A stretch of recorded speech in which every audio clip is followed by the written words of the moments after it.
The message arrived at Earth's Diplomatic Corps headquarters on a cold Tuesday morning. It was written in 17 different languages, each one carefully translated by the Galactic Dominion Empire's linguistic experts. The message was simple and direct. Humanity's presence was requested at the Imperial throne world of Dominia Prime. The reason given was equally straightforward. The Empire wished to welcome humanity into the galactic community with a traditional ceremony of understanding. Captain Sarah Chen read the message 3 times before she understood what it really meant. She had spent the last 6 months learning everything she could about the Galactic Dominion Empire. They ruled 847 star systems. They had maintained peace across their territory for over 600 years. They had never lost a war. Every species that encountered them eventually joined their empire, usually within a few years of first contact.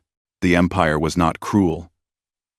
They did not enslave species or destroy worlds without reason, but they were firm believers in what they called natural hierarchy.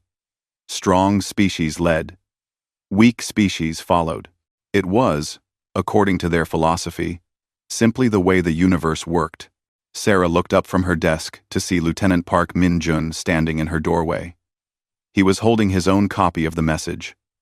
His expression told her that he had figured out what the ceremony would involve. "They are going to try to scare us," Park said quietly.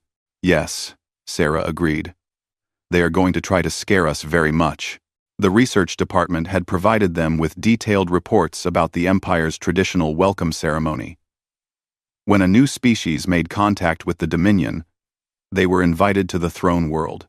There, they were shown the Empire's military might, but not their current military.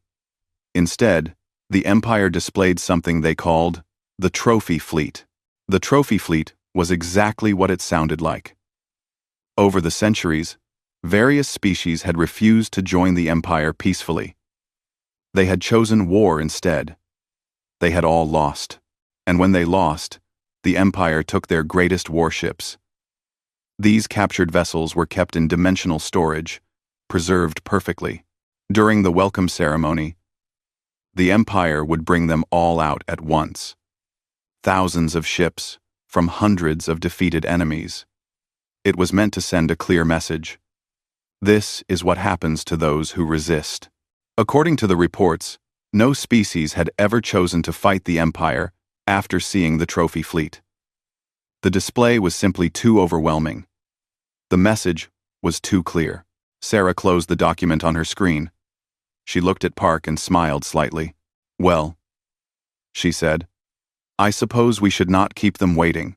Start assembling the diplomatic team. I want our best people."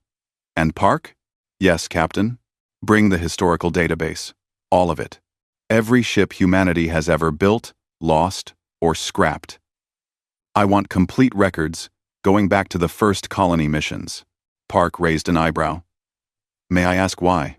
"Just a feeling," Sarah said. "Probably nothing. But I like to be prepared." Wait. 3 weeks later, the human diplomatic vessel Friendship emerged from faster-than-light travel at the edge of the Dominia Prime system. Sarah stood on the bridge, looking at the view screen. The Imperial capital world hung in space before them. A blue and green jewel surrounded by massive orbital stations. Each station was the size of a small moon. The ship's sensors counted 43 separate stations, each one bristling with weapons and shield generators. "They are not subtle," said Dr. James Morrison. He was the team's xenoanthropologist, an expert in alien cultures. He had been studying the Dominion for years, even before humanity made official contact. "Subtlety is not the point," Sarah replied. "Intimidation is the point. They want us to see all of this and feel small." "Is it working?" asked Park. Sarah considered the question. The stations really were impressive. Humanity had nothing quite like them. Earth's orbital defenses were powerful, but they were designed differently. Human military doctrine favored mobility and surprise over fixed fortifications. These stations represented a different philosophy entirely. They said, "We are so strong that we do not need to hide." We are so powerful that we build our defenses where everyone can see them. It is working a little bit, Sarah admitted. But remember, they have been doing this for thousands of years. They have had time to build all of this. Humanity has only been in space for 400 years. Give us another 1,000 years, and we will have impressive things too. The communication console beeped. A message was coming in from one of the orbital stations. Sarah nodded to the communications officer, who opened the channel. An alien face appeared on the screen. It looked somewhat reptilian, with golden scales and 3 eyes arranged in a triangle pattern on its face. This was a Dominion citizen, one of the founding species of the Empire. Human vessel Friendship. You are cleared to dock at Ceremonial Station 1. Please follow the guidance beacons. Do not deviate from the assigned path. Chancellor Vex Thor will meet you personally. Welcome to Dominia Prime. The channel closed before Sarah could respond. She looked at her pilot. You heard them. Follow the beacons. Let us go see what they want to show us. The docking procedure took 2 hours. The ceremonial station was enormous, with hundreds of docking ports. The Friendship was guided to a port near the station's central axis. As they approached, Sarah could see other ships docked nearby. She recognized several of them from the intelligence reports. Ships from the Zix Commonwealth, vessels from the Haroon Collective, a massive bioship from the Mycelial Network. All the recent additions to the Empire, Park observed. They invited everyone who joined in the last 50 years. They want all the new members to watch. Sarah nodded slowly. That made sense. The ceremony was not just for humanity's benefit. It was a reminder to everyone else as well. A reminder of what the Empire could do. A reminder of why no one fought back. They disembarked from the Friendship into a docking corridor that could have fit a dozen ships side by side. Everything was built to a massive scale. The walls were decorated with murals, showing the Empire's history, great battles, diplomatic victories, peaceful planets, thriving under Dominion rule. Chancellor Vex Thor was waiting for them in the main reception hall. He was tall, nearly 3 meters high, with those same golden scales and 3 eyes. He wore robes that shimmered with embedded circuitry. When he spoke, his voice was deep and resonant. Captain Chen, Lieutenant Park, Dr. Morrison, welcome. We are honored to receive humanity into the galactic community. Your species has impressed us with your rapid expansion and your technological achievements. In just 400 years, you have colonized over 300 systems. This is remarkable. One, Sarah bowed slightly. Chancellor, we are honored by your invitation. Humanity looks forward to peaceful relations with the Dominion. Of course, Vex Thor said. His smile showed many sharp teeth. Peace is always preferable. The Empire has maintained peace for 6 centuries. We have found that peace is easiest when everyone understands the reality of power. To that end, we have prepared a demonstration. A tradition, you might say. Come, other delegates are already gathering. He led them through corridors that grew increasingly grand. They passed other alien delegations, dozens of species, all heading in the same direction. Sarah noticed that many of them looked nervous. Some were whispering to each other.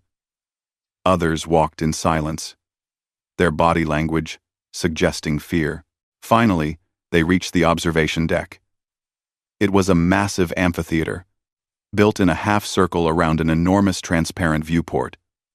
The viewport looked out into open space. Thousands of aliens were already seated in the amphitheater, arranged by species. Chancellor Vex Thor guided the human delegation to a section marked with Earth's symbol. Please, be seated, Vex Thor said. The ceremony will begin shortly. I think you will find it educational. He left them there and moved to the front of the amphitheater, where a raised platform looked out over the viewport. Other Dominion officials were gathering there as well. Sarah sat down and looked around. The atmosphere in the amphitheater was tense. None of the aliens were talking now. They were all staring at the viewport, waiting. "This feels like a trial," Park whispered. "It is a trial," Dr. Morrison replied quietly. "A trial of our will. They are going to show us something terrible. And watch how we react." Suddenly, the lights in the amphitheater dimmed. A hologram appeared above the platform where the Dominion officials stood. It was massive, filling the air above the viewport. It showed the face of an alien Sarah did not recognize. This being was even larger than the reptilian Dominion founders. Its skin looked like polished stone, and it had 6 eyes arranged around its head. "Behold!" A voice boomed through the amphitheater. "Emperor Kaldan the 15th, Master of the Dominion, Keeper of Peace, Lord of 847 systems." The Emperor's holographic face looked down at the assembled delegates. When he spoke, his voice seemed to come from everywhere at once. "New friends," the Emperor said. "You are here because your species have recently joined the great community of civilized worlds. You are here because we wish you to understand the Dominion. We are not conquerors. We are not tyrants. We are simply practical. We understand that the universe is dangerous. We understand that only through unity can civilizations truly thrive." He paused, and his 6 eyes seemed to look at each delegate in turn. "But unity requires understanding. And understanding requires knowledge. You must know what the Dominion is capable of. You must know why 600 years have passed since any species dared to raise weapons against us. You must see the truth of power." The Emperor raised one massive hand. Outside the viewport, something began to happen. Space itself seemed to ripple. Small tears in reality appeared, growing larger. "Witness the trophy fleet," the Emperor declared. "Witness the price of defiance." Ships began to emerge from the dimensional tiers. First dozens, then hundreds, then thousands. They filled the space around the station. An armada of vessels from countless different civilizations. Each ship was unique, representing the military might of a species that had once stood against the Dominion. And every single one of them had lost. Sarah heard gasps from around the amphitheater. Some aliens made sounds of distress. Others sat in shocked silence. The sheer scale of the fleet was overwhelming. These were not small ships. These were dreadnoughts, battle cruisers, siege vessels. Each one represented the pinnacle of a civilization's military technology, and the Dominion had defeated them all. Chancellor Vexthor stepped forward. He was smiling. "Each vessel you see was taken from an enemy who believed they could resist the Dominion.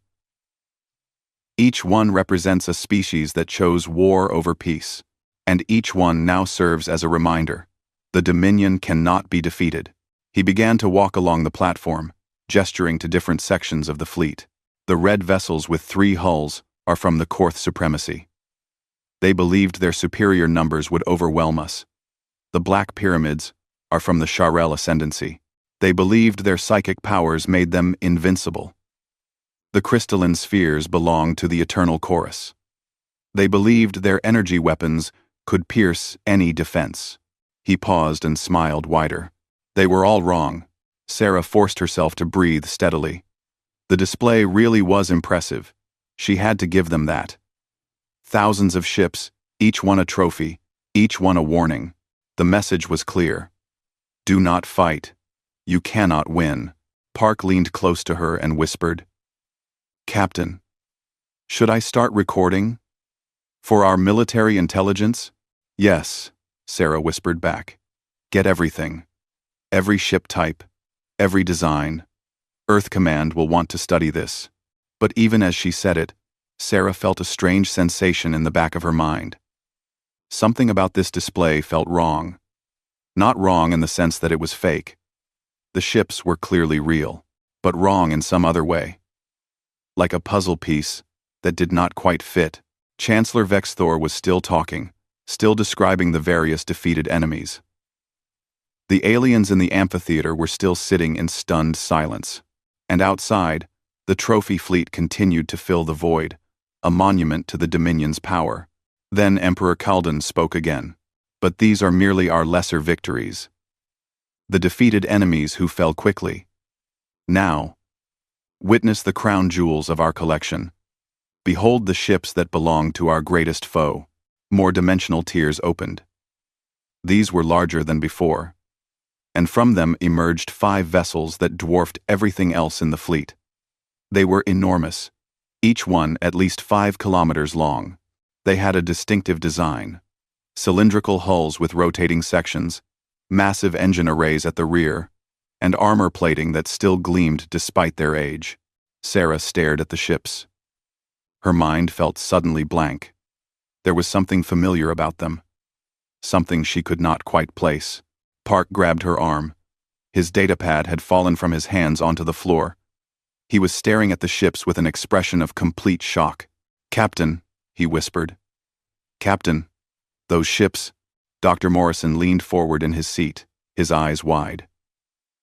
He pulled out his own datapad and started frantically typing, comparing images on his screen to the vessels outside the viewport.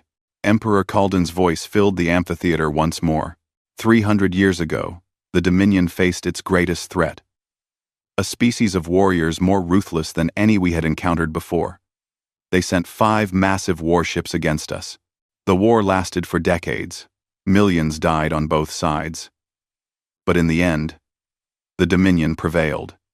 We captured these vessels and destroyed the civilization that built them. They are gone. Now, extinct. Their homeworld lost to time. But their ships remain as our greatest trophy, as proof that no enemy, no matter how powerful, can stand against the Dominion. Sarah's hands were trembling. She knew those ships. She knew exactly what they were. Park was frantically scrolling through his historical database, and Dr. Morrison had pulled up technical schematics on his screen. This was impossible. This was absolutely impossible, but there was no mistaking it. Sarah had seen these exact designs in museums on Earth. She had studied them in history classes at the Academy. Chancellor Vexthor approached the human delegation. His smile was expectant. He wanted to see their fear. He wanted to see them realize the futility of resisting the Dominion. Sarah tried to speak. She opened her mouth, but no sound came out. She tried again, and then she made a sound that no one in the amphitheater expected. She snorted, a short, sharp sound of suppressed laughter. Park looked at her. Dr. Morrison looked at her. Then, Park's shoulders began to shake. He was biting his lip, trying desperately not to laugh. Dr. Morrison covered his mouth with his hand, but his eyes were watering. Sarah felt the laughter building in her chest. She tried to hold it back. She really tried. This was supposed to be a diplomatic ceremony. This was supposed to be serious, but she could not help it. Captain Sarah Chen, Chief Diplomatic Representative of Humanity, threw back her head and burst into full, uncontrollable laughter. The sound of human laughter echoed through the observation amphitheater like a stone thrown into a still pond. The ripples spread outward. Conversations stopped, mid-sentence. Aliens turned in their seats to stare at the human delegation. Even the Dominion officials on their raised platform froze, uncertain how to react. Sarah Chen could not stop laughing. Every time she tried to compose herself, she would look at those 5 enormous ships hanging in space outside the viewport, and a fresh wave of laughter would overtake her. Tears were streaming down her face. Her sides hurt. Lieutenant Park Min-jun had given up trying to maintain his diplomatic composure. He was doubled over in his seat, his shoulders shaking with silent laughter. He had dropped his datapad again, and this time, he did not bother to pick it up. Dr. James Morrison was making strange wheezing sounds as he tried to breathe through his laughter. He kept pointing at his datapad screen, then at the viewport, then back at his screen, as if he could not quite believe what he was seeing. Chancellor Vexthor stood frozen on the platform. His 3 eyes were wide with confusion and growing anger. This was not how the ceremony was supposed to go. New species were supposed to react with fear. They were supposed to understand their place in the galactic order. They were not supposed to laugh. The other alien delegations in the amphitheater were looking at each other in confusion. Some seemed frightened by the humans' reaction. Others appeared curious. A few whispered among themselves, trying to understand what was happening. Emperor Kalden's massive holographic face loomed above the viewport. His 6 eyes narrowed, creating shadows across his stone-like features. When he spoke, his voice was cold and hard. "You find the Dominion's military might amusing, humans?" Sarah tried to respond. She really did.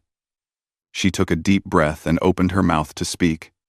But then, she looked at those 5 ships again, and another burst of laughter escaped her lips. She covered her mouth with both hands, her whole body shaking. Park managed to gasp out a few words between his fits of laughter. "I am sorry. We are so sorry. This is just... Oh, no. This is..." He dissolved into laughter again, unable to finish his sentence. The atmosphere in the amphitheater was shifting. The confusion was giving way to tension. The Dominion officials were clearly offended. Some of them had moved their hands to their weapons. The alien delegates were becoming nervous. This situation was escalating in a dangerous direction. Chancellor Vex Thor's voice cut through the chamber like a blade. The sharp command helped Sarah regain some control.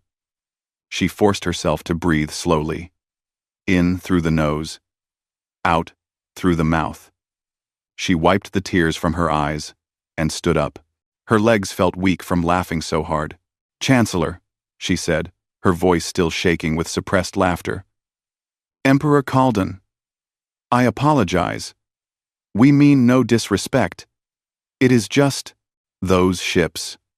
She pointed at the 5 massive vessels. Vex Thor's scales seemed to darken with anger. "You heard the Emperor. They were taken from our greatest enemy, a species of ruthless warriors who nearly destroyed the Dominion before we defeated them utterly. Their civilization is now extinct. Only these trophies remain. Number 6. And when did this war take place?" Sarah asked. She was fighting to keep her voice steady. 300 years ago, Vex Thor replied. "It was the longest and bloodiest conflict in Dominion history. Millions died. Entire star systems were devastated. But in the end, as always, the Dominion prevailed." Park had found his datapad and was frantically typing on it. Morrison was doing the same. They were both pulling up records from Earth's historical archives. Sarah looked at the Chancellor. Then, she looked at the Emperor's holographic face. Then, she looked back at those 5 enormous ships floating in space. "Your Majesty," she said slowly. "Chancellor. With all due respect, I need to tell you something important." "Speak," the Emperor commanded. His voice made the floor vibrate. Sarah pointed at the 5 ships. "Those are not warships. Those are not even military vessels. And they definitely did not belong to a species of ruthless warriors." The amphitheater went completely silent. Not a single alien moved or made a sound. Vex Thor's 3 eyes narrowed. "Explain yourself. Human. Those vessels fought the Dominion for decades. They destroyed entire fleets. They were the most dangerous enemy we have ever faced. I am sure they put up quite a fight," Sarah said. And she could not quite keep the smile off her face. "Their automated defense systems were very good. We built them that way. But Chancellor, those ships are ours." The word hung in the air for a long moment. "Ours," Vex Thor repeated slowly. "Ours," Sarah confirmed. "They belong to humanity. Or they did. 287 years ago, when we lost track of them." 2. Emperor Kalden's holographic face leaned forward. His 6 eyes focused intently on Sarah. "You claim these vessels are human?" "Impossible. Our records clearly show..." "Your records show a 300-year war with an unknown enemy," Park interrupted, standing up with his datapad. "I can prove it. May I approach the platform?" Vex Thor looked at the Emperor's hologram. The Emperor nodded slowly. Park walked down to the platform. His datapad held up so the officials could see the screen. Sarah and Morrison followed him. Park pulled up an image on his datapad and projected it into the air using the amphitheater's holographic systems. It showed a ship design that was identical to the 5 vessels outside the viewport. "This," Park said, "is the USS Constitution. Early generation colony transport. Built 295 years ago at the Mars orbital shipyards. It was one of 5 sister ships designed to carry large numbers of colonists to distant star systems." He swiped to another image. HMS Victoria. Built at the Luna construction docks. Zhenghe. Built at the Earth orbital platform. Maharaja. Constructed at the Venus station. And Yamato, our last early-generation transport, built at the Jupiter yards. Each image matched the ship's outside perfectly. The same cylindrical design. The same rotating habitat sections. The same massive engine arrays. Morrison stepped forward. These ships were part of humanity's first major colonial expansion. Each one was designed to carry 50,000 colonists, along with all the equipment and supplies needed to establish a new colony. They were not warships. They were civilian transports. Vex Thor's scales had lost some of their color. But the war, the battles, the decades of fighting. Sarah pulled up another set of records on her datapad. According to Earth's historical archives, all 5 of these ships were reported missing 287 years ago. They departed from the Sol system on their assigned routes, but they never reached their destination colonies. We assumed they were lost to some kind of malfunction or accident. She looked at the Chancellor. The dates match, do they not? When did your war with the unknown enemy begin? Vex Thor consulted a datapad that one of his assistants handed him. His hands were shaking slightly. 287 years ago. The first encounter was 287 years ago.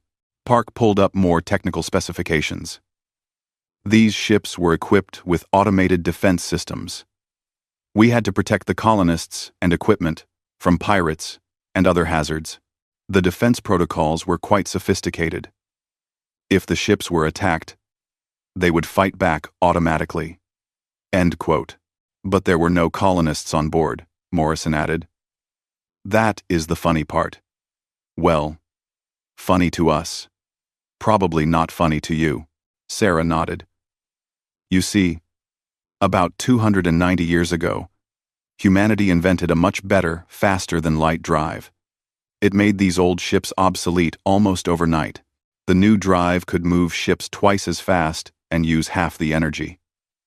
We were going to scrap these 5 transports, but someone had a better idea. She pulled up another document. The colonies were already established at the destination systems. They needed equipment, farming machines, manufacturing systems, construction tools, water purification units, all the heavy equipment that was originally supposed to travel with the colonists. So we loaded all 5 ships with equipment and supplies, programmed them to autopilot to the colony systems, and sent them on their way. Unmanned? Vex Thor's voice was barely a whisper. Completely unmanned, Sarah confirmed. No crews, no colonists. Just cargo holds full of tractors and water pumps and industrial fabricators. And of course, the automated defense systems. We could not turn those off. Safety regulations. The implications were starting to sink in across the amphitheater. Aliens were leaning forward in their seats, straining to hear every word. The Dominion officials on the platform looked like they had been struck by lightning. Morrison pulled up tactical analysis reports. Let me guess how the war went. Your ships encountered these 5 transports. You tried to scan them. The automated systems interpreted your scans as hostile action and activated defensive protocols. You opened fire. The defense systems responded. And then you were locked in combat with vessels that were following basic protect the cargo programming. Park was nodding. These old transports were built tough. They had to be. For long journeys through deep space. Thick armor plating.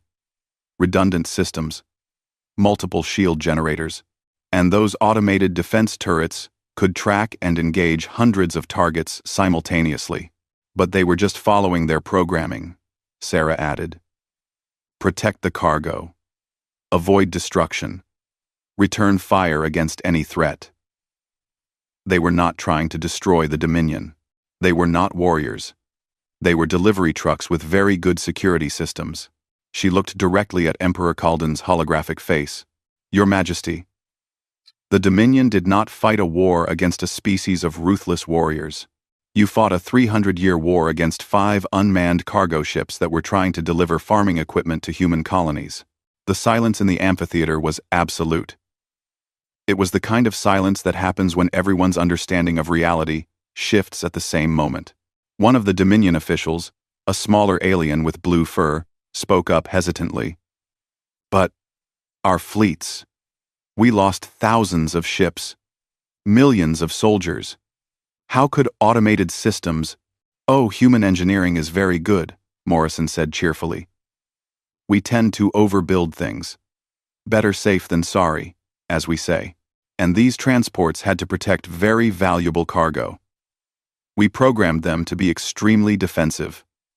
Park pulled up combat analysis data from Earth's military archives. The defense systems on these transports were designed to handle multiple pirate vessels simultaneously. They had predictive targeting algorithms, adaptive shield modulation, and automated repair systems. If you kept attacking them, they would keep defending themselves. They would learn from each engagement and adapt their tactics. For 300 years, Sarah said, your fleets were fighting learning computers that got better at defending themselves with every battle. No wonder the war lasted so long. Vex Thor sat down heavily on a nearby bench. He looked like he might be sick. 300 years. The greatest war in our history. Millions dead. Entire generations spent fighting. And it was all. Cargo ships? Very well-armed cargo ships, Park offered helpfully. With excellent programming. Another Dominion official, this one with green scales, spoke up. But we captured them eventually. We won the war. We defeated these ships. Morrison nodded. Oh yes. I imagine you did. The defense systems were good, but they were not perfect. And 300 years is a long time. Even automated systems eventually break down. The ships probably ran out of ammunition eventually. Or their power systems degraded. Or you finally figured out some tactical approach that the programming could not handle. He paused. Out of curiosity, how did you finally win? What was the breakthrough? The green-scaled official looked uncomfortable. We stopped attacking them. We realized they only fired when fired upon. So we used communication drones instead of warships. We sent diplomatic signals. When they did not respond, we sent boarding teams through dimensional portals. By the time we figured out the ships were empty, we had already lost. So much. Sarah felt a pang of sympathy for them despite everything. I am sorry for your losses. Truly. If we had known what was happening, we would have sent the shutdown codes. The whole thing could have been resolved peacefully. Shutdown codes. Vex. Thor. Repeated. Numbly. Park held up his datapad. Every human ship has command override codes, even automated ones, especially automated ones. If you had contacted Earth and explained the situation, we could have transmitted the codes and shut down the defense systems remotely. But instead, Morrison said, you thought you were fighting a war. So you kept attacking. And the ships kept defending themselves. A tragic misunderstanding that lasted for 3 centuries. Emperor Kalden's holographic face had gone completely still. His 6 eyes stared at nothing. Finally, he spoke, and his voice sounded tired and old. What you are telling us, what you are claiming, is that the greatest military victory in Dominion history was against unmanned human cargo ships? Yes, Your Majesty, Sarah said gently. That is exactly what I am telling you. No. Another long silence fell over the amphitheater. Then, from somewhere in the seats where the alien delegation sat, someone made a sound. It might have been a cough, or it might have been a laugh. It was hard to tell. Sarah looked at the 5 ships hanging in space outside the viewport. From this angle, she could see some of the hull markings. There, on the side of the largest vessel, was the registry number, USS Constitution, Colony Transport, Yedden. Chancellor, she said. Your Majesty, if it is possible, humanity would like to request the return of these ships. There is still equipment on board that we could use, and honestly, they belong in a museum. Future generations of humans should be able to see them and learn about the time 5 cargo ships accidentally fought the most powerful empire in the galaxy to a standstill. Vexthor looked up at her. His 3 eyes were filled with an emotion Sarah could not quite identify. Shame, perhaps, or maybe just exhaustion. What was in the cargo holds? He asked quietly. What was so valuable that you gave it such powerful defenses? Park consulted his datapad. According to the manifests, mostly farming equipment, automated tractors, irrigation systems, seed banks, also some industrial fabricators for manufacturing, water purification systems, medical supplies, the basic necessities for establishing a colony, farming equipment, Vexthor repeated. Very expensive farming equipment, Morrison added. Colonial expansion was costly. We wanted to make sure the cargo arrived safely. The Chancellor stood up slowly. He looked very old suddenly. He turned to face the Emperor's hologram. Your Majesty, I believe we need to discuss this matter privately. Perhaps we should adjourn the ceremony for now. Emperor Kaldan nodded. His holographic face began to fade, but before it disappeared completely, he spoke one more time. Captain Chen, Lieutenant Park, Dr. Morrison. The Dominion appreciates your clarification. We will need time to process this information. Please return to your ship. We will contact you soon to discuss the return of your vessels and other matters. The hologram vanished. The lights in the amphitheater came up. Dominion officials were scrambling off the platform, talking urgently among themselves.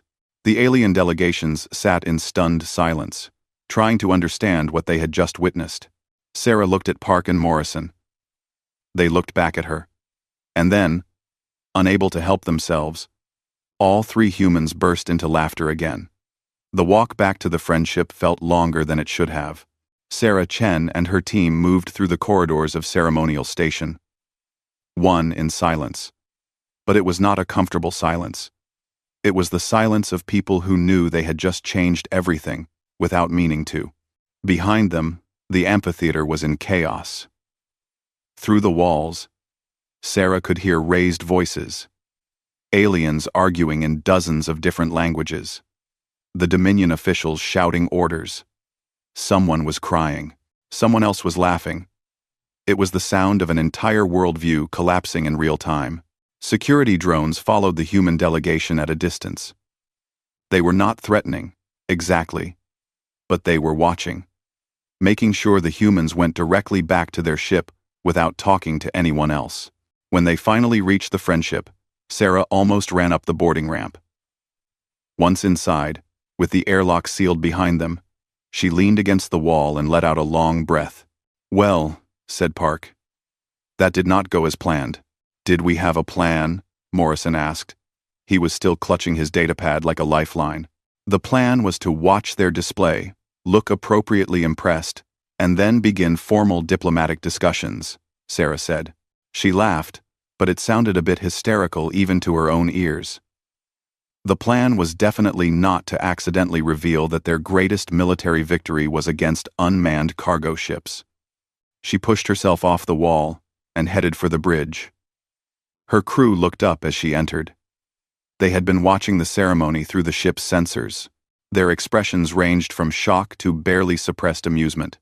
Captain, said Lieutenant Yuki Tanaka, the friendship's pilot. Are we expecting trouble? Should I prepare for immediate departure?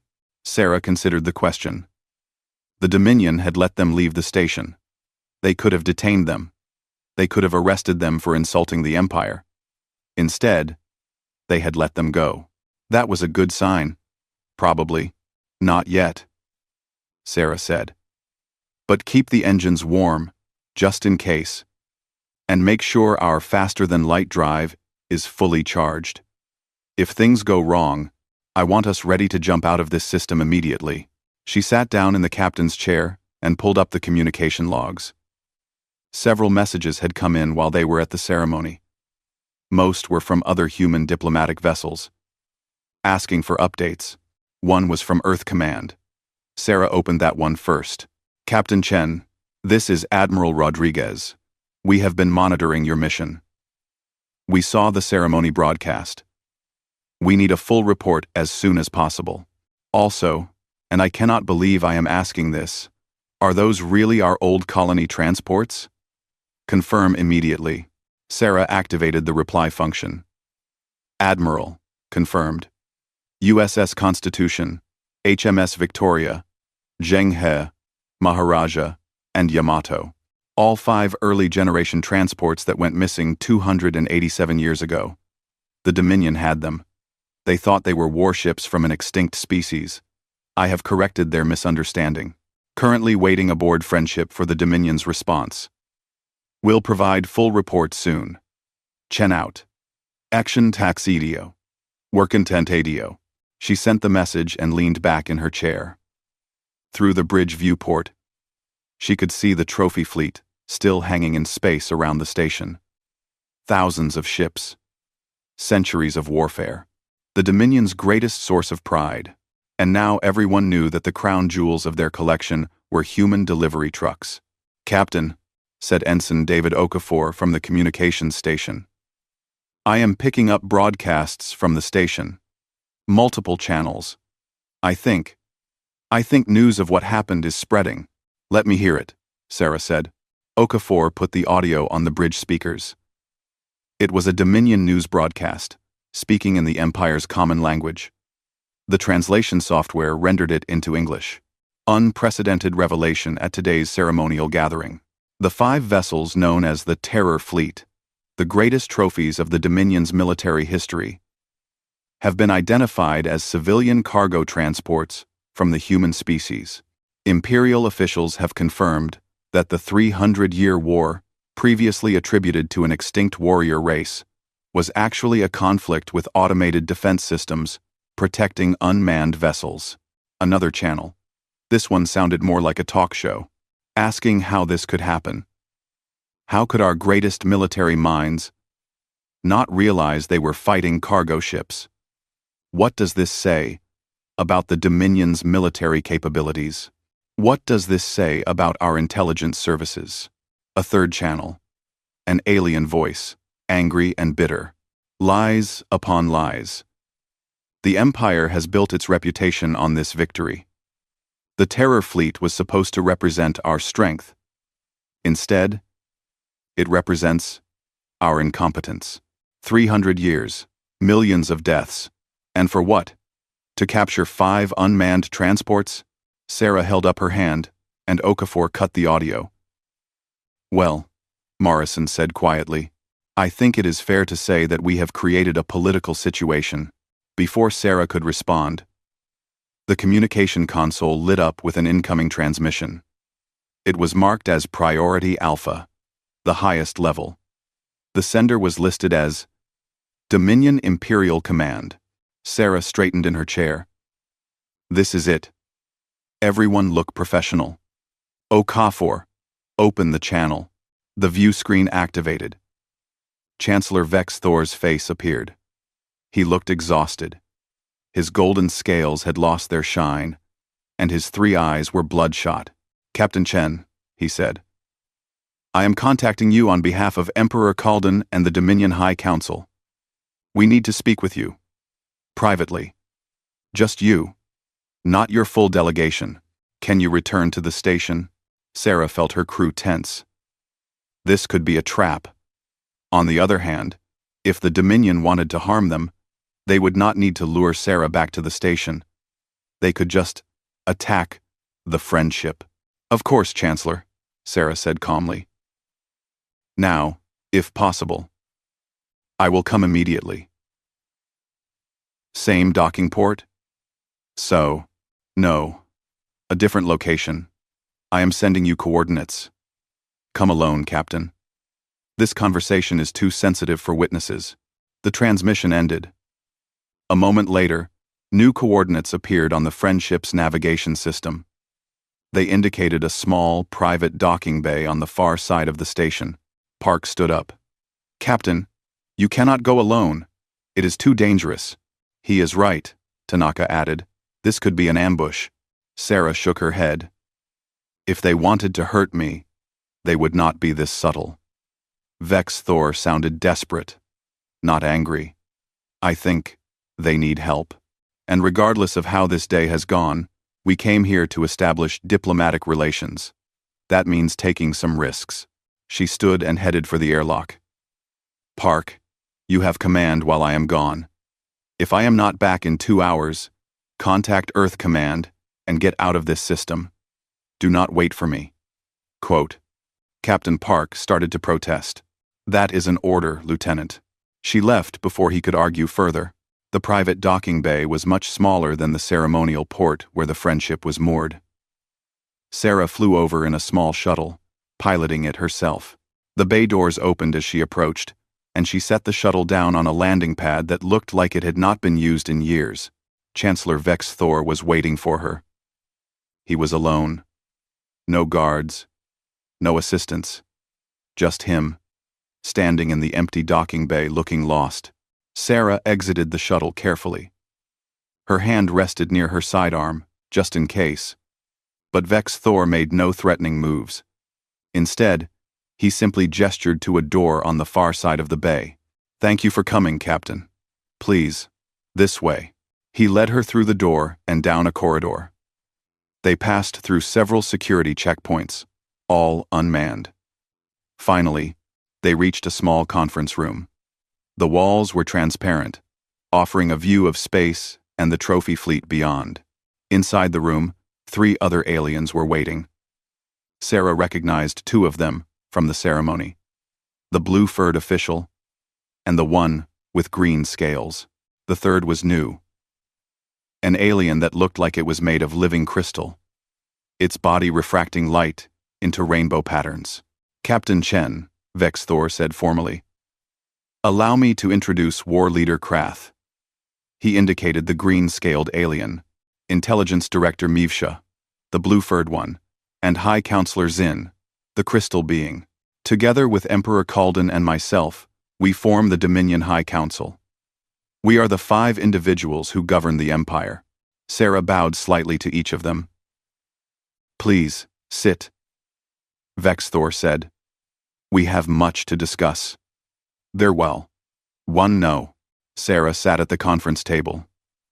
The 5 council members took seats around her. No one spoke for a moment. Finally, High Counselor Zin broke the silence. When the crystal being spoke, its voice sounded like wind chimes. Captain Chen, we need to ask you something. And we need you to answer honestly. What you revealed today at the ceremony. About the cargo ships. Was this some kind of strategy? A deliberate attempt to humiliate the Dominion?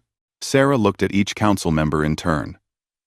They all seemed genuinely confused and hurt.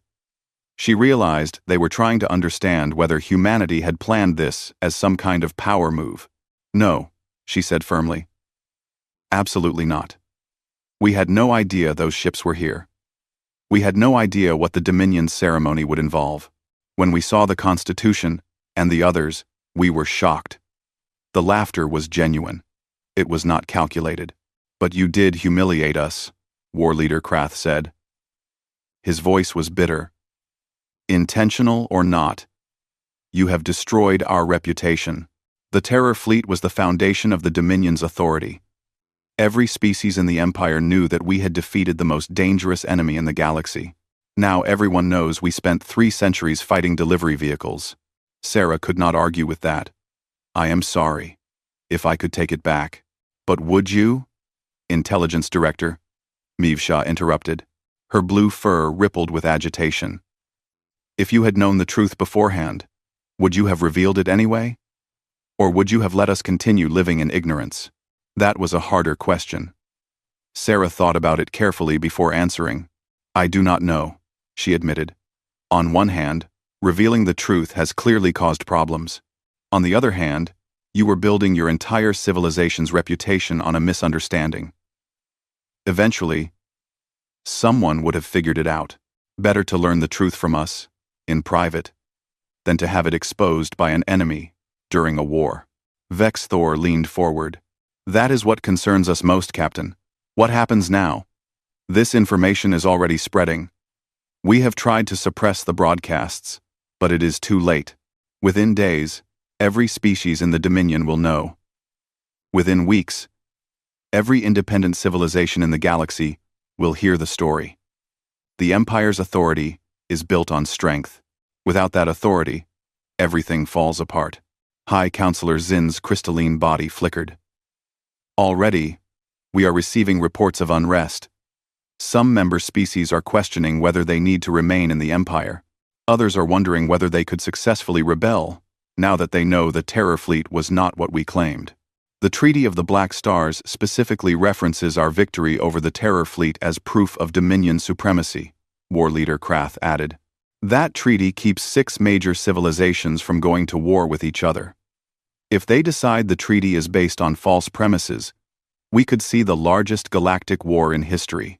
Sarah felt the weight of what she had done settling on her shoulders. She had not meant to destabilize an empire.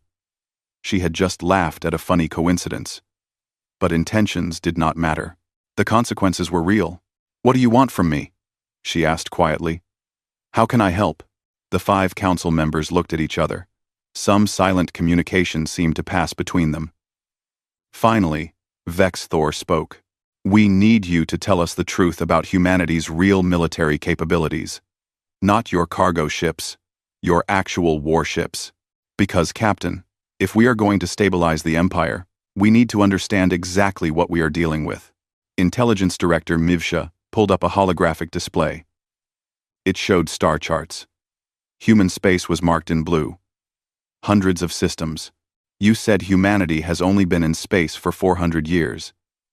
Yet you have colonized over 300 systems.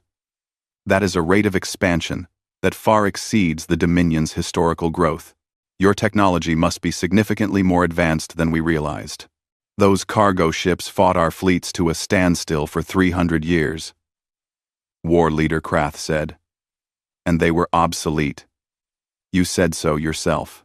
You said you built better, faster than light drives, and made those ships outdated. That was 290 years ago.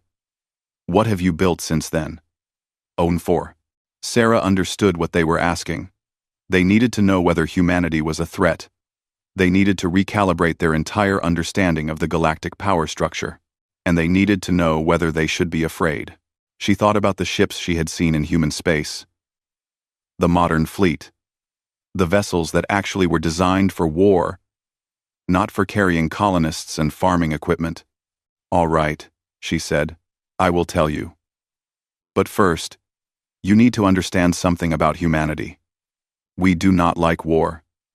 We really do not. We have fought terrible wars among ourselves, and we learned hard lessons from them. When we went to the stars, we promised ourselves we would be better. We would seek peace first. Always. She paused. But we are not naive. We know the universe can be dangerous. So yes, we built warships. Real ones. And we built them using the same philosophy that made those cargo ships so hard for you to defeat. Which is? Vex Thor asked. We over-engineer everything, Sarah said simply. We build things to last. We build in redundancy. We build things that can take damage and keep working. And we build things that can be upgraded. Those cargo ships were 290-year-old technology. And they still gave your fleets trouble. Our modern warships are significantly more advanced. She pulled out her own datapad and brought up some images. They showed sleek vessels, much smaller than the massive cargo transports, but clearly designed for combat. These are Defender-class frigates. Standard patrol vessels. There are approximately 15,000 of them in service across human space. Each one is designed to operate independently for up to 5 years, without resupply. They have faster-than-light drives that can jump almost instantly, adaptive shield systems, and weapons that can track targets across light seconds of distance. She swiped to another image.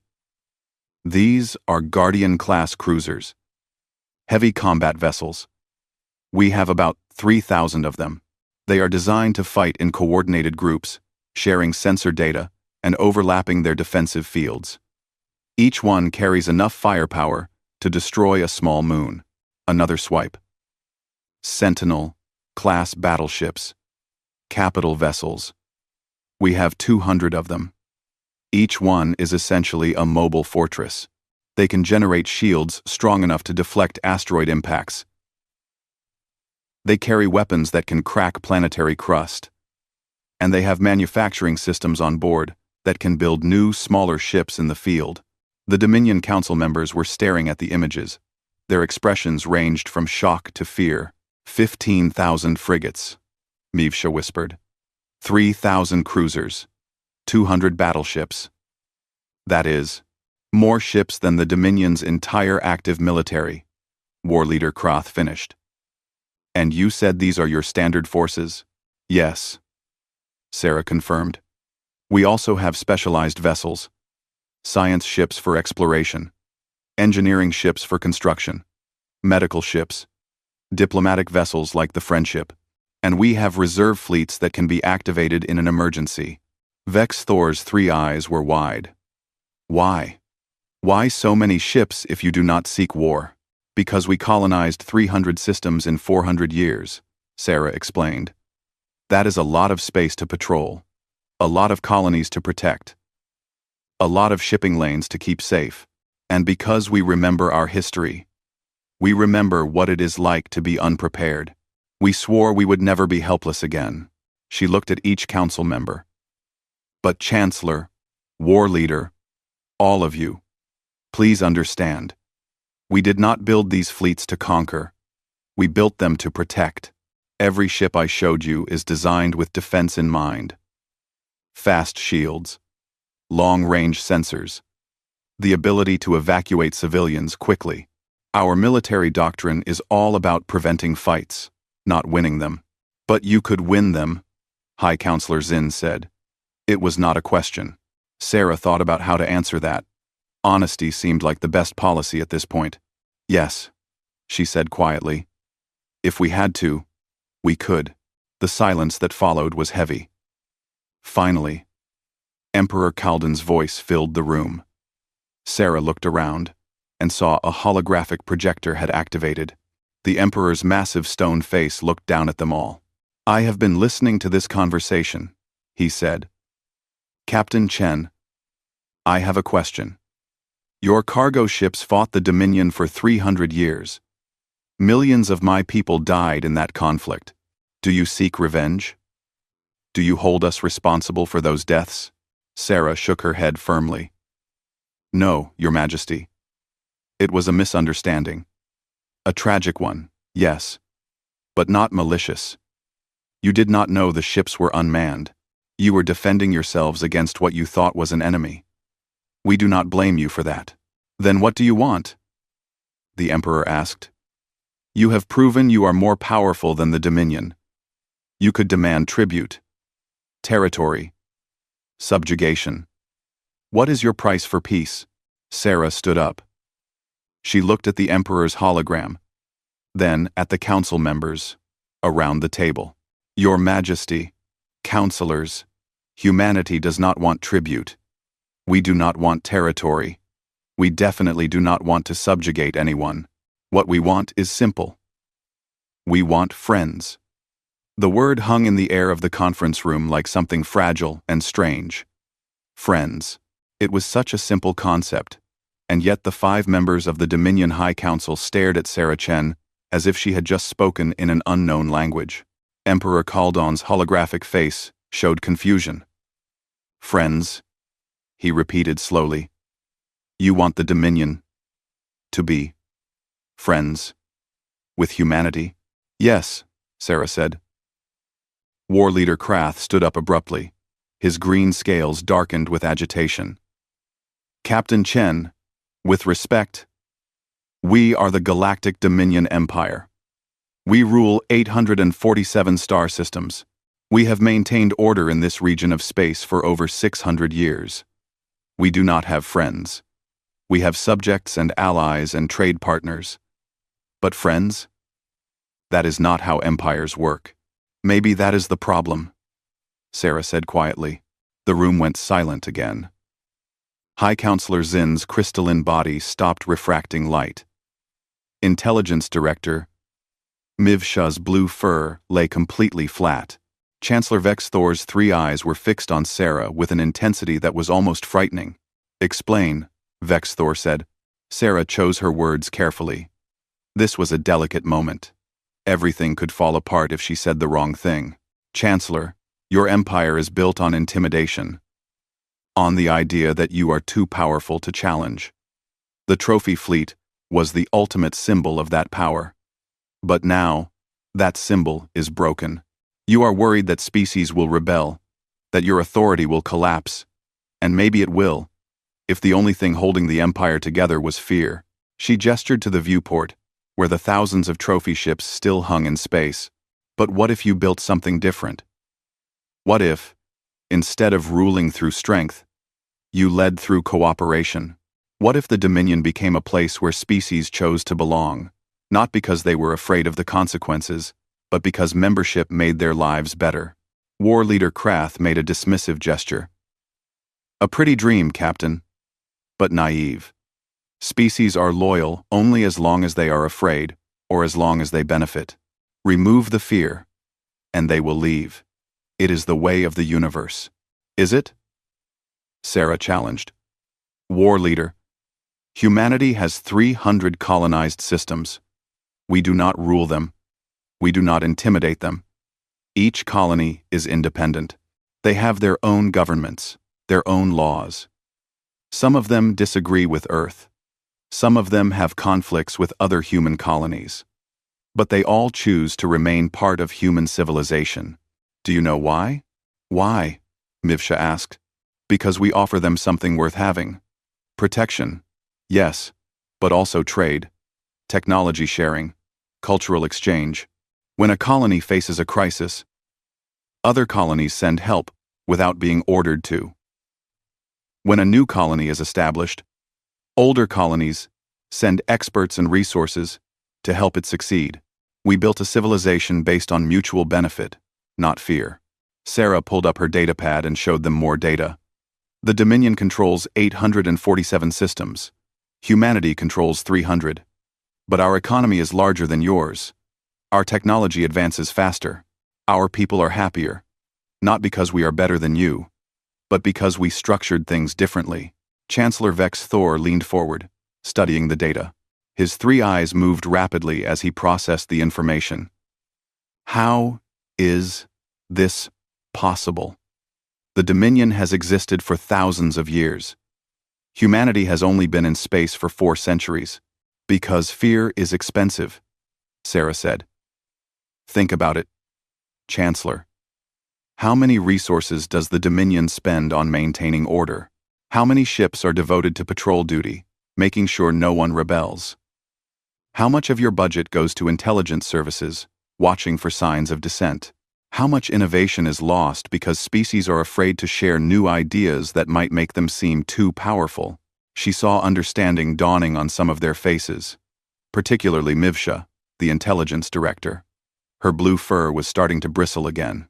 In human space, colonies compete to develop new technology because they know they can profit from sharing it. Scientists collaborate across light years because they want recognition, not because they are ordered to work together. Our economy grows because people trust each other enough to take risks. When you build a civilization on cooperation instead of fear, you get more innovation, more growth, more prosperity. Emperor Kaldan's hologram shifted. The massive stone face seemed to soften slightly. Captain Chen, what you describe sounds ideal, but you are ignoring the fundamental problem. Not all species want to cooperate. Some want to conquer. Some want to destroy. The Dominion uses fear to prevent chaos. Without that fear, what stops the aggressive species from attacking the peaceful ones? It was a fair question. Sarah had an answer, but it was not one the Dominion would like. The aggressive species are dealt with, she said simply, firmly, completely. But the key is identifying who is actually aggressive versus who is just defending themselves. The Dominion treats all resistance as aggression. You fought our cargo ships for 300 years because you assumed they were weapons. But they were just defending themselves according to their programming. She pulled up more images on her datapad. Battle reports from human military engagements over the past 2 centuries. Humanity has fought wars. We are not pacifists, but we choose our battles carefully. These images show conflicts with species that genuinely were aggressors. Pirates, raiders, a few civilizations that believed in conquest. In each case, we gave them chances to stop. When they refused and continued to threaten human colonies or our allies, we responded with overwhelming force. The images showed the aftermath of those battles. Destroyed pirate bases, captured raider ships. One image showed an entire fleet of alien warships, disabled, floating dead in space. When we fight to win quickly and decisively. But we also fight to minimize casualties. See these disabled ships? We could have destroyed them. Instead, we targeted their engines and weapons systems. The crews survived. After the battle, we offered them a choice. Face trial for their crimes, or accept rehabilitation and integration into peaceful society. Most chose rehabilitation. War leader Krath studied the images closely. You are saying the Dominion is too harsh with potential enemies and too lenient with confirmed enemies. That we create rebellions by treating resistance as aggression, but then we drag out conflicts instead of ending them quickly. Yes, Sarah said. Exactly. You maintain a constant level of pressure that is not quite enough to crush resistance, but is too much to allow peace. It is the worst of both approaches. High Counselor Zinn spoke up, its voice chiming softly. The captain has a point. I have argued for years that our policies create more problems than they solve. But the war leaders always insist that strength and intimidation are necessary. Because they are necessary. Krath snapped. You saw what happened today. The moment our strength was questioned, species began talking about rebellion. That proves my point. Krath. No, Vex Thor said slowly. It proves Captain Chen's point. Our empire is built on fear. When that fear is removed, everything collapses. But an empire built on cooperation would not collapse. It would continue because people choose to remain part of it. Mivsha was pulling up data on her own console. I have been running calculations. Captain Chen, if humanity wanted to conquer the Dominion, what would stop you? Based on the military assets you have described, you could defeat our fleets. Sarah nodded. Probably. We have more ships, and they are more advanced. But conquest would be stupid. Why? The intelligence director asked. Because conquering the Dominion would turn 847 systems against us. We would spend centuries fighting rebellions. We would have to garrison every world. Our economy would collapse under the strain. And for what? What would we gain? Some territory we do not need? Resources we could get through trade? The loyalty of species that hate us? Conquest is expensive and pointless when cooperation is cheaper and more productive. Sarah stood and walked to the viewport. The trophy fleet filled the view. Thousands of ships. Thousands of defeats. Thousands of species who had chosen to resist rather than cooperate. Your Majesty, counselors, you asked what humanity wants. I will tell you exactly what we want. We want to trade with the Dominion. We want to exchange technology and culture. We want to collaborate on scientific research. We want to help you transition from an empire built on fear to a civilization built on mutual benefit. And yes, we want to be friends. She turned back to face them. But we also want those 5 cargo ships back. They are ours. They contain equipment that belongs to human colonies. And honestly, they belong in museums where people can learn from this entire ridiculous situation. Emperor Kaldun was quiet for a long moment. His 6 eyes seemed to look past Sarah, focusing on something distant. Captain Chen, he said finally, you have given us much to think about. The High Council needs to discuss this privately. But I have one more question. If we refuse your offer of friendship, if we insist on maintaining our empire as it is, what will humanity do? Sarah met his gaze steadily. Nothing, Your Majesty. We will not attack you. We will not try to force change on you. But we will not join your empire either. We will maintain our own civilization, pursue our own path. We will trade with any Dominion members who want to trade with us. We will accept any species that wants to leave the Empire and join human space, and we will defend ourselves. If attacked, you would accept refugees from the Dominion? Vexthor asked sharply. Of course. Any species that wants to live in human space is welcome, as long as they follow our laws and respect others. That is how we have always operated. War Leader Krath's scales darkened further. That would destabilize the Empire. You would be encouraging species to leave. No, Sarah corrected. We would be giving them a choice. If they choose to leave, that tells you something about the Empire. Does it not? If the only way to keep species in the Dominion is to prevent them from having options, then maybe the Dominion needs to change. Intelligence Director Mivsha made a sound that might have been a laugh. She has a point, War Leader. If our empire only survives by eliminating alternatives, it deserves to fall. She was Mark Davidio. She was Buddy Brand. Traitor, Krath hissed. Realist, Mivsha replied calmly. I have spent my career watching for threats to the Dominion. I have analyzed every species, every faction, every potential enemy, and Captain Chen is right. Fear is expensive. It costs us resources, innovation, and growth. Meanwhile, humanity has built a civilization that is smaller than ours, but more dynamic, more prosperous, and yes, more powerful. We can either learn from them, or we can fall behind. Chancellor Vexthor stood up. Enough. We are not going to resolve this here and now. Captain Chen, thank you for your honesty. It has been illuminating. Please return to your ship. The High Council will deliberate and contact you with our decision. Sarah bowed. Of course, Chancellor. I am available whenever you are ready to talk. She turned to leave, but Emperor Kaldun's voice stopped her. Captain, one more thing. Those cargo ships, the USS Constitution and the others, what was their cargo? You said farming equipment and industrial systems, but specifically, what were they carrying? Sarah pulled up the manifest on her datapad. Let me see. Constitution had automated agricultural systems, seed banks for 400 different crop species, water purification systems, soil processing equipment. Victoria carried mining and refining systems.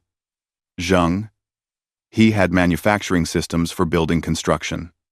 Maharaja had medical equipment and supplies, and Yamato had educational materials and entertainment systems for the colonists. She looked up at the Emperor. Why do you ask? The massive stone face was unreadable. Because I want to understand what we fought for 300 years. The greatest war in our history. Millions dead. And it was over farming equipment. And water pumps, Sarah added. And entertainment systems. Yes, Your Majesty. That is what it was over. The universe is absurd, Emperor Kaldun said quietly. Then his hologram faded away. Sarah left the conference room and made her way back through the station to her shuttle. The security drones still followed her, but they kept their distance. When she reached the small docking bay, she was surprised to find someone waiting by her shuttle. It was a young alien, barely adolescent, with silver scales that marked them as a different species than the golden-scaled Dominion founders. The young alien was holding a datapad and looked nervous. "Captain Chen?" they said in accented English. "Yes? I am student scholar Pix Ral. I study at the Imperial Academy. I watched the ceremony today. I heard what you said about the cargo ships. I have been researching humanity since first contact. I wanted to ask you something, if you have time." Sarah checked her chronometer. She still had time before her 2-hour deadline. "Of course. What do you want to know?" Pix Ral's silver scales flushed with color, indicating embarrassment. "Is it true that humanity has exploration vessels whose only purpose is to study things, not to claim territory or find resources, but just to learn?" "Yes," Sarah said. "We have an entire fleet of science vessels. Their mission is to explore, study, and discover." "Why?"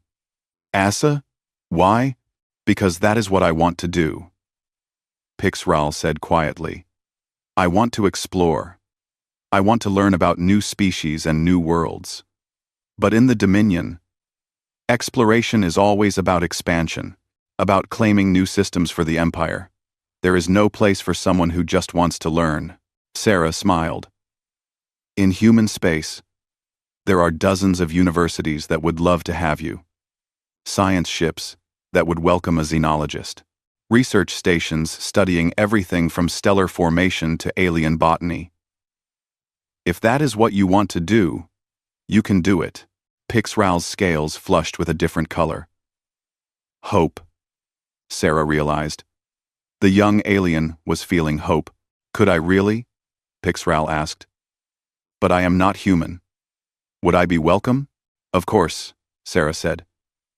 "We have many non-human scientists working in human space. Species that joined us. Refugees from other empires.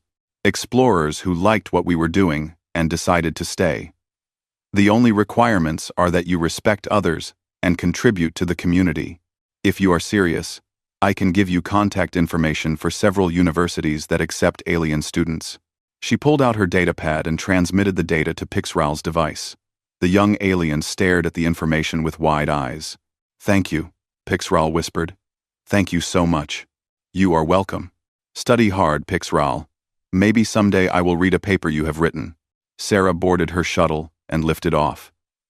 As she flew back toward the friendship, she thought about that conversation. Young Pix Ral represented something important, a generation that wanted something different. A future that was not built on fear and intimidation. Maybe the Dominion would change. Maybe they would not. But either way, the galaxy was changing. The revelation about the cargo ships had cracked something open. People were questioning things they had always accepted. And that, Sarah thought, was probably a good thing. Even if it was uncomfortable in the short term. When she reached the friendship, Park and Morrison were waiting for her in the docking bay. They looked relieved to see her. "Captain," Park said. Sarah shook her head. "No. I think we are fine. The Dominion High Council is discussing our situation. They need to decide whether to keep being an empire built on fear or try to become something different." "And if they choose to stay the same?" Morrison asked. "Then we maintain our borders, accept refugees, and wait. Eventually, they will either change or collapse. But that is their choice to make, not ours." She headed for the bridge. "In the meantime, let us prepare a full report for Earth Command. And somebody find out if we have any good engineers on board. If we do get those cargo ships back, we are going to need to figure out how to transport 5 obsolete, slightly damaged, 2 9-5-year-old transports back to human space. I have a feeling that is going to be complicated." Park grinned. "At least they are just cargo ships. Imagine if they were actually warships." Sarah laughed. "Park, if the Dominion had been fighting our actual warships for 300 years, there would be no Dominion. That is the whole point." 3 days passed before the Dominion High Council contacted the Friendship again. 3 days of waiting in orbit around Dominia Prime, while the station below them buzzed with activity.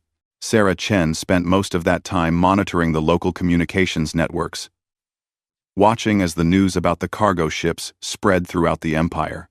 The reaction was mixed. Some species were angry, feeling betrayed by the Dominion's lies. Others were confused, trying to understand what this revelation meant for their place in the Empire. A few seemed amused by the whole situation, though they were careful not to laugh too openly where Dominion officials could hear them. On the evening of the third day, Sarah was in her quarters reviewing diplomatic protocols when Lieutenant Park knocked on her door. "Captain, we are receiving a transmission from Emperor Calden himself. He is requesting your presence on Dominia Prime. On the planet itself, not the station. He says it is time for a formal meeting." Sarah stood immediately. "Just me? Or the whole delegation?" "The whole delegation. And he is asking us to bring our full historical records of the cargo ships. Every detail we have." Armasting. Sarah felt a flutter of nervousness in her stomach. A planetary invitation was significant. It meant they were being taken seriously. It also meant they were entering the heart of the Dominion's power structure. If things went wrong down there, escape would be much harder. "Tell the Emperor we accept. Prep the shuttle for planetary descent. Full formal protocols. I want everyone looking their absolute best." 6 hours later, Sarah and her team were descending through Dominia Prime's atmosphere in their diplomatic shuttle. The planet was beautiful from orbit, with vast oceans and green continents. As they descended, they could see massive cities that stretched for hundreds of kilometers. Architecture that combined natural growth with advanced technology. Gardens that floated on anti-gravity platforms. Monuments that touched the clouds. The Dominion's capital was ancient and impressive in a way that human cities were not. Earth's oldest cities were thousands of years old.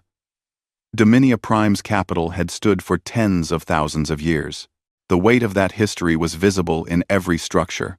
They landed at the Imperial Palace, a complex so large it had its own weather system. Mountains had been carved into towers. Rivers flowed through gardens, designed by species long extinct. And at the center of it all stood the throne chamber, a building made from a single massive crystal that had been hollowed out and shaped over centuries. Chancellor Vex Thor met them at the landing pad. He looked different than he had 3 days ago. His scales had regained their shine, and his 3 eyes were clear and focused. He seemed to have come to some decision. "Captain Chen, Lieutenant Park, Dr. Morrison, welcome to Dominia Prime. The Emperor is waiting. Please, follow me."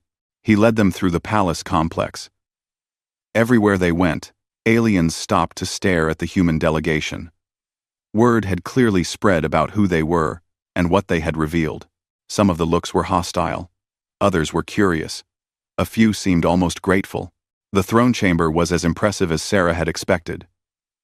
The crystal walls refracted light into patterns that seemed to move and shift. The floor was polished so smooth, it looked like water. And at the far end, raised on a platform that put him above everyone else, sat Emperor Calden. The massive stone-like being looked even more imposing in person than his hologram had suggested. He was at least 10 meters tall, with those 6 eyes arranged around his head in a pattern that let him see in all directions at once. His skin really did look like polished stone, gray and white with veins of gold running through it. The 5 members of the High Council were present as well, standing on platforms arranged around the Emperor's throne. Sarah recognized them all now. Chancellor Vex Thor, with his golden scales. War Leader Krath with his green scales. Intelligence Director Meev Shah with her blue fur. High Counselor Zin with its crystalline body. And a 5th member Sarah had not met before. A being that looked like it was made of living water, constantly flowing and reforming. Treasurer Nim, Vex Thor whispered to Sarah, indicating the water being. "She manages the Empire's economy." Emperor Calden's voice filled the chamber. "Captain Sarah Chen of Earth, you stand before the throne of the Galactic Dominion Empire. 3 days ago, You revealed information that has shaken the foundation of our civilization. You exposed a truth that we had hidden from ourselves. For this, we should be angry. We should punish you for your disrespect. Sarah felt her team tense beside her. This was it, the moment when things could go very wrong. But we are not angry, the Emperor continued. We are grateful. The word echoed through the crystal chamber. Grateful. Sarah blinked in surprise. Emperor Kalden shifted his massive body, and the platform under him adjusted to support his weight. For 3 days, the High Council and I have debated. We have argued. We have examined every aspect of Dominion policy and history. And we have come to a conclusion. The Empire, as it exists now, is unsustainable. End. Murmurs rippled through the chamber. Sarah noticed there were other aliens present. Observers standing in galleries around the room. They were hearing this announcement for the first time. The Dominion was founded on the principle of order through strength, Kalden said. For millennia, this principle served us well. But Captain Chen is correct. We built an empire on fear, and fear is expensive. It costs us innovation. It costs us growth. It costs us the loyalty of our member species. Most importantly, it costs us the opportunity to build something better. War Leader Krath stepped forward. Your Majesty, I must protest. If we abandon our principles now, in the wake of this revelation, we will be seen as weak. Species will rebel. The Empire will collapse. Then let it collapse, Emperor Kalden said calmly. The chamber went silent. Every alien froze. Sarah was pretty sure she had stopped breathing. I am serious, Kalden continued. If the only way to maintain our empire is through constant intimidation and fear, then it deserves to collapse. Captain Chen showed us that there is another way. Humanity has built a civilization based on cooperation and mutual benefit. It is smaller than our empire, but it is more prosperous, more dynamic, more resilient. They offer us a model for change. High Counselor Zin's crystalline body chimed softly. The Emperor and I have been discussing this for 3 days. We propose a fundamental restructuring of the Dominion. Not an empire, but a confederation. Member species would have genuine autonomy. They would choose to belong because membership benefits them, not because they fear the consequences of leaving. Treasurer Nim's watery form rippled. The economic analysis supports this approach. Fear-based compliance costs approximately 40% of our gross domestic product in enforcement and suppression activities. If we redirected those resources into development and trade, we could increase prosperity across all member systems within a generation. Intelligence Director Mivsha added, my projections show that voluntary cooperation would actually increase security, not decrease it. Species that choose to belong will defend the Confederation against external threats. Species that are forced to belong become internal threats themselves. Chancellor Vex Thor looked at Sarah. Captain Chen, the High Council wishes to propose a treaty with humanity. We call it the Treaty of Mutual Prosperity. In this treaty, the Dominion would formally transition from an empire to a confederation. We would adopt many of the principles that make human civilization successful. In exchange, we ask that humanity share its technology and expertise to help us through the transition. Sarah's mind was racing. This was much more than she had expected. She had hoped for a peaceful resolution, maybe a trade agreement, but the Dominion was proposing to completely restructure itself based on the human model. Your Majesty, counselors, I am honored by this proposal. But I must be honest. This transition will be difficult. Some species will resist the changes. Some of your own officials will fight to maintain the old system. It could take decades. It might even lead to civil war. We know, Emperor Kalden said. But the alternative is worse. If we continue as we are, the empire will slowly decay. Species will rebel, one by one. We will spend centuries fighting to maintain control until eventually we are too weak to continue. Better to change now, while we still have the strength to manage the transition. War Leader Krath had not moved from his position. His green scales were dark with anger. Your Majesty, I cannot support this. To abandon everything the Dominion has built, everything we have achieved, because of one embarrassing revelation. It is not about embarrassment, Kalden interrupted. It is about effectiveness. War Leader, answer me honestly. Would the Dominion military be able to defeat humanity in a war? Krath hesitated. The silence stretched out. Finally, he said, No, Your Majesty. Based on the information Captain Chen provided, humanity's military would defeat us. Their technology is more advanced. Their tactics are more flexible. Their industrial base is more productive. We would lose. And if humanity chose to conquer the Dominion, could we stop them? No, Your Majesty.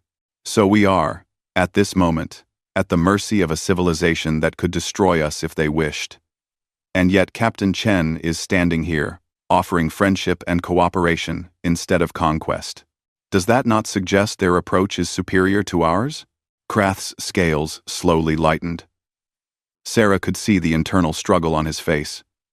Finally, he bowed his head. Yes, Your Majesty. It does. Then it is decided, Emperor Kalden said. He looked at Sarah. Captain Chen, on behalf of the Dominion High Council, I formally request that humanity assist us in transitioning from an empire to a confederation. We want to learn from you. We want to build a civilization where species choose to belong rather than being forced to obey. Will you help us? Sarah felt the weight of the moment. This decision would shape the future of this entire region of space. It would affect trillions of beings across hundreds of star systems. And she was being asked to speak for all of humanity. But she already knew what her answer would be. Your Majesty, I cannot speak for all humanity. But I can tell you what I believe. Earth would be honored to help the Dominion through this transition. We would be happy to share our technology, our expertise, our experience. Not as conquerors or rulers, but as friends and partners, she smiled. However, I do have one condition. Emperor Kalden's 6 eyes focused on her. Name it. We get our cargo ships back. All 5 of them. And you help us transport them home. For a long moment, the chamber was silent. Then Emperor Kalden made a sound. It started as a rumble deep in his chest. It grew louder. And then the massive stone-like being threw back his head and laughed. It was a deep, booming laugh that made the crystal walls resonate. The other council members joined in. Even War Leader Krath's scales lightened with what might have been amusement. Agreed, Kalden said, still chuckling. Captain Chen, you will have your cargo ships. Though I admit, it pains me to give up the crown jewels of our trophy fleet, even if they are just delivery vehicles. Perhaps you could replace them with something else, Sarah suggested. A monument to the new confederation. Something that represents cooperation instead of conquest. High Counselor Zin chimed thoughtfully. An interesting idea. Instead of displaying the ships we captured from defeated enemies, we could display something that represents the allies we gained through cooperation. And the first display could be a replica of those 5 cargo ships, Treasurer Nim added. A reminder of how this transformation began, with farming equipment and water pumps, and a good sense of humor. Chancellor Vex Thor approached Sarah. Captain, there is one more matter. The trophy fleet contains thousands of ships from hundreds of species. Some of those species are extinct. Some are now part of the Dominion. Some are independent civilizations. What should we do with these vessels? Sarah thought about it. Return them. Find the civilizations they came from, or their descendants, and return the ships. Use it as a gesture of reconciliation. Show them that the Dominion is serious about changing. Mivsha nodded. This would be an excellent diplomatic tool. Many of our member species have lost artifacts in conflicts with the Dominion. Returning their vessels would demonstrate our commitment to the new approach. Emperor Kalden stood up from his throne. The movement was slow and deliberate. befitting his massive size. Then it is decided. The trophy fleet will be returned to its original owners or their descendants. We will replace it with a gallery of cooperation, celebrating the civilizations that choose to work with us rather than against us. And we will formally dissolve the Galactic Dominion Empire and establish the Galactic Confederation in its place. He looked at Sarah. Captain Chen, will you and your delegation stay on Dominia Prime to assist with the transition planning? We have much work to do. Of course, Your Majesty. We will stay as long as you need us. Excellent. Then let us begin. Over the following weeks, Sarah and her team worked closely with the Dominion High Council to plan the transition. It was complicated work. Thousands of laws needed to be rewritten, trade agreements needed to be renegotiated, military structures needed to be reorganized, and most importantly, member species needed to be convinced that the changes were real and permanent. Sarah sent regular reports back to Earth. The response from Earth Command was enthusiastic but cautious. They approved of the treaty and sent additional diplomatic personnel to help with the transition. But they also quietly increased the readiness level of the human military, just in case things went wrong. 1 month after the ceremony that changed everything, Sarah stood in the same observation amphitheater where the trophy fleet had been displayed. This time, she was watching something very different. The 5 cargo ships USS Constitution, HMS Victoria, Zheng He, Maharaja, and Yamato were being prepared for transport back to human space. Dominion engineers had worked with human technicians to repair the ships and update their systems enough for the journey. It had been delicate work. The ships were nearly 300 years old and had been in combat. But human engineering was good, and the ships were built to last. Lieutenant Park stood beside Sarah, watching the preparations. Hard to believe all of this started because we laughed at the wrong moment. Right moment, Sarah corrected. If we had not laughed, if we had pretended those ships were as terrifying as the Dominion believed, none of this would have happened. The Empire would have continued on its path. Eventually, there would have been a crisis. Maybe a war between the Dominion and humanity. Maybe a massive rebellion. But something would have broken. Dr. Morrison joined them. He was holding a datapad filled with notes. I have been studying the historical records. Do you know how many species the Dominion defeated in the time they were fighting our cargo ships? How many? Sarah asked. 17. 17 different civilizations that refused to join the Empire. The Dominion diverted resources to the war against our automated defense systems, which meant they were less prepared when other conflicts arose. Some of those 17 species might have been successful in their resistance if the Dominion had not been distracted. Sarah thought about that. 5 unmanned ships, following simple programming, had occupied the greatest empire in the galaxy for 3 centuries. They had changed the course of history without even meaning to. Chancellor Vex Thor approached them. He looked tired, but satisfied. Captain Chen, the High Council wanted me to inform you. The first 3 member species have formally voted to remain in the new confederation. They cited the proposed changes to autonomy and economic policy as their reasons.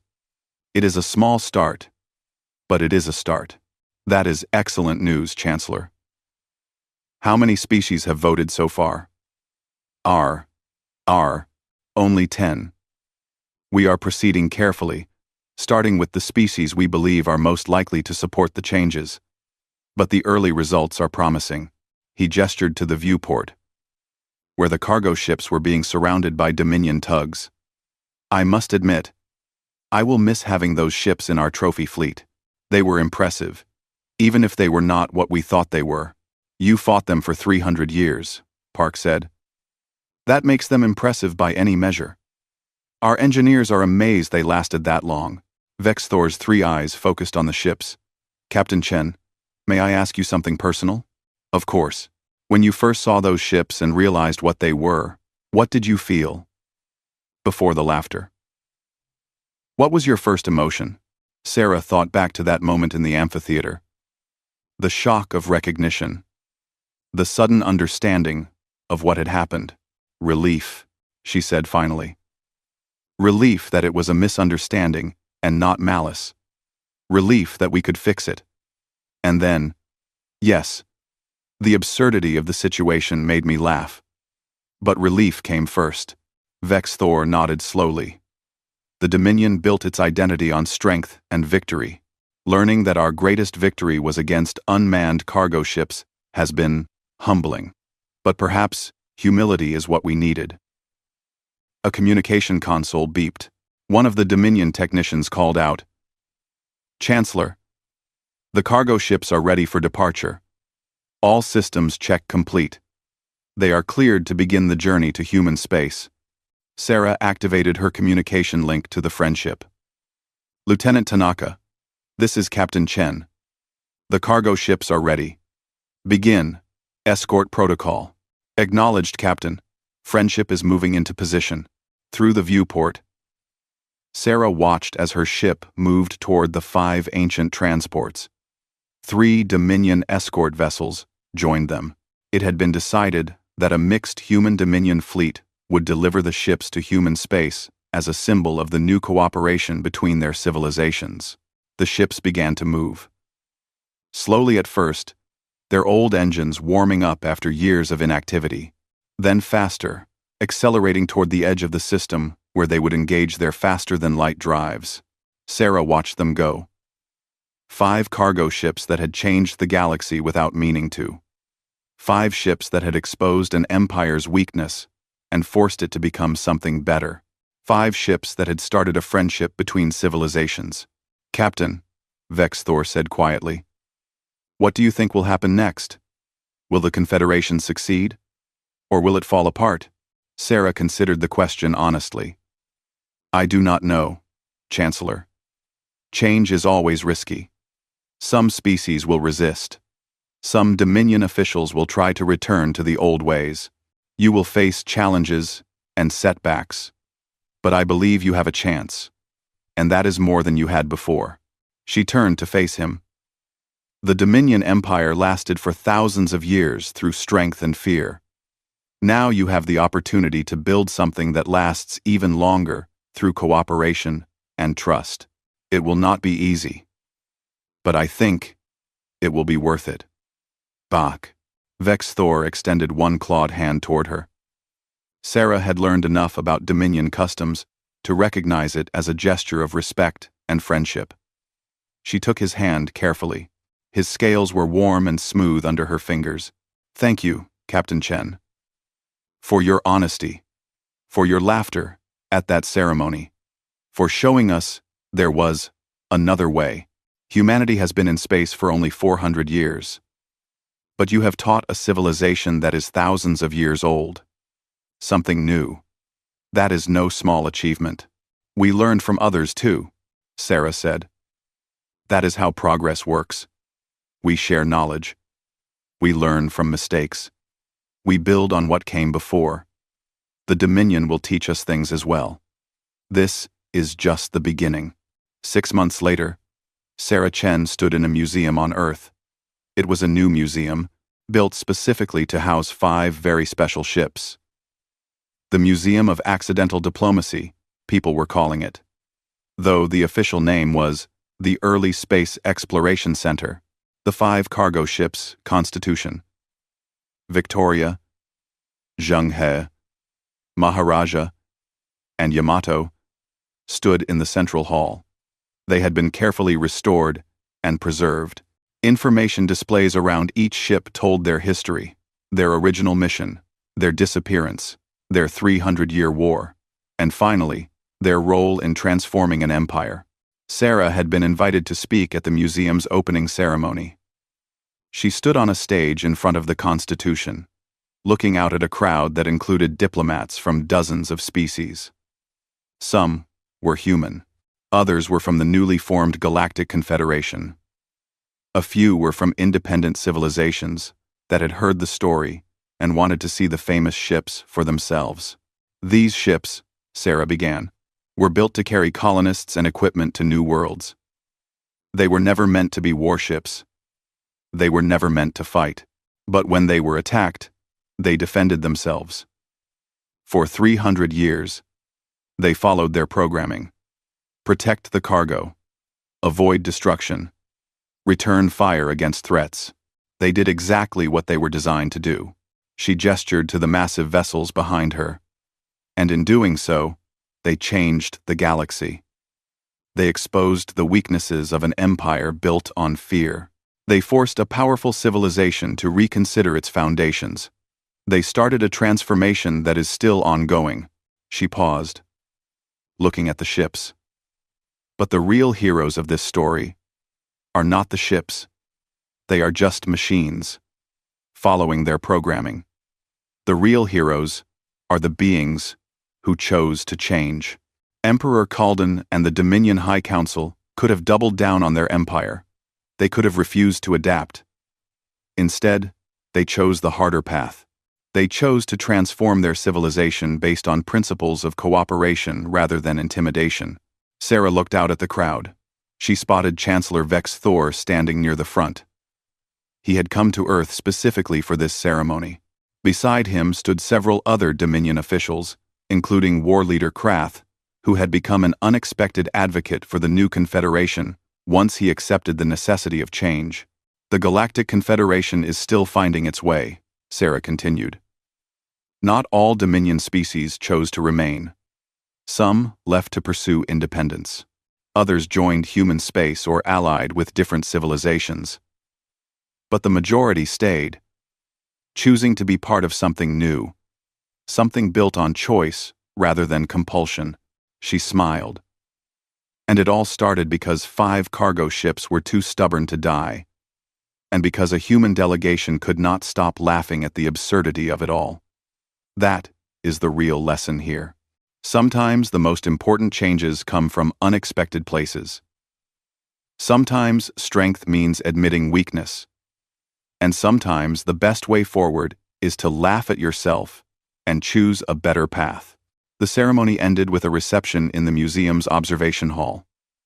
Sarah found herself surrounded by well-wishers and reporters. Everyone wanted to know about the cargo ships. Everyone wanted details about the transformation of the Dominion. Eventually, she managed to slip away to a quieter corner.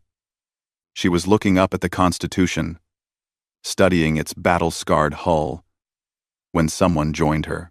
It was student scholar Pix Rahl, the young alien she had met on Dominia Prime.